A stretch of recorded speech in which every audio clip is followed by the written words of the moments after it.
This follow-up features a few things I didn't have room for in episode 2 of Good Game.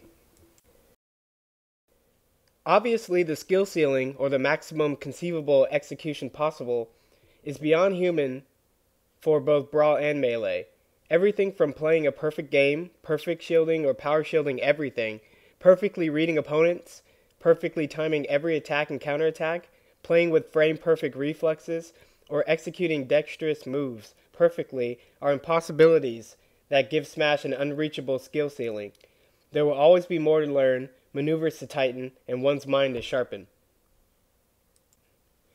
So if this is obvious, then why do we attempt to compare the skill between two games? It's because the skill ceiling is impossibly high that we must find ways to talk about how things are on a lower skill level. We want to know things like, how many advantages do you gain for practicing one skill versus another? We want to know if a lot of your skills can be countered when the opponent uses a bit of theirs. We want to know if there's some kind of minimum skill requirement before we can really begin to compete. These questions are related to concepts like execution barriers and skill curves. Because these are issues of balance, you'll have to wait until episode 4. Though I don't have the hard data at this time, I'm willing to just say that Melee can and generally is played at a faster pace than Brawl. Strangely enough, the game speed doesn't affect how quickly you think. This may seem counterintuitive, but just think about how I explain the subcategories of knowledge and reflex skills. If a game is played at a pace faster than you can generally react, until the pace slows down with combos, solid hits, etc., you have to augment your lack of reflex skills with knowledge skills. Basically, because you can learn so much about the limitations of your opponent's next moves, you can strategize around potential actions. The more game knowledge you have, the better you can develop strategies and playstyles that take into account possibilities even when your reflexes can't keep up. Because your mind is always processing information, it's not a matter of thinking more or less. You generally think at the same rate aside from when you're overwhelmed. Rather, it's a matter of building the LTM so you don't have to analyze so much using STM. Looking at it this way, Myth 2.4 and 2.5 are both busted. Both should be rewritten to be more accurate. Eye movement is probably the wrong term here. Dynamic visual acuity, DVA, is probably what this myth should say.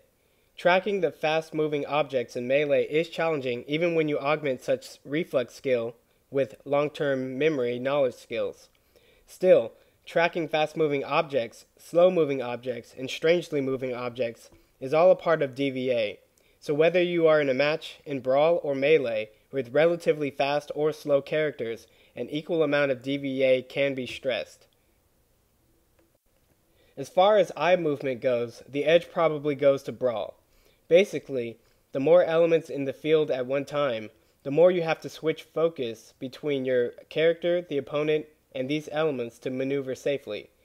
So the more long-lasting elements that stay in the field like Wario's bike, Waddle Dees and Does, Diddy's bananas, Pit's arrows, Rob's gyro, Link's bombs, Snake's everything, Sonic's spring, the Icy's icicles, Pikachu's electricity, and even Samus's bombs, the greater the eye movement reflex skill ceiling potential becomes.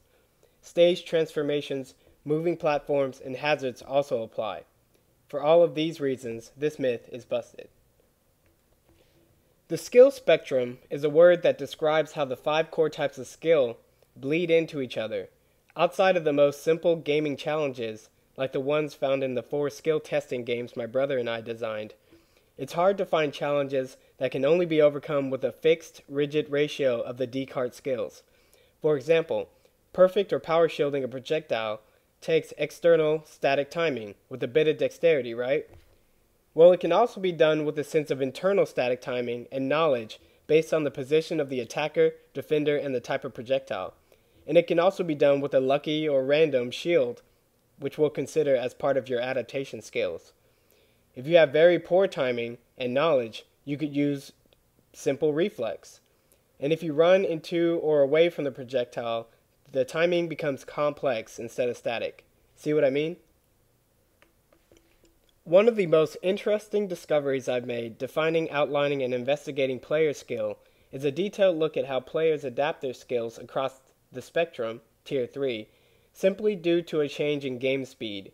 Though you probably already have a basic intuitive sense of what happens, allow me to explain.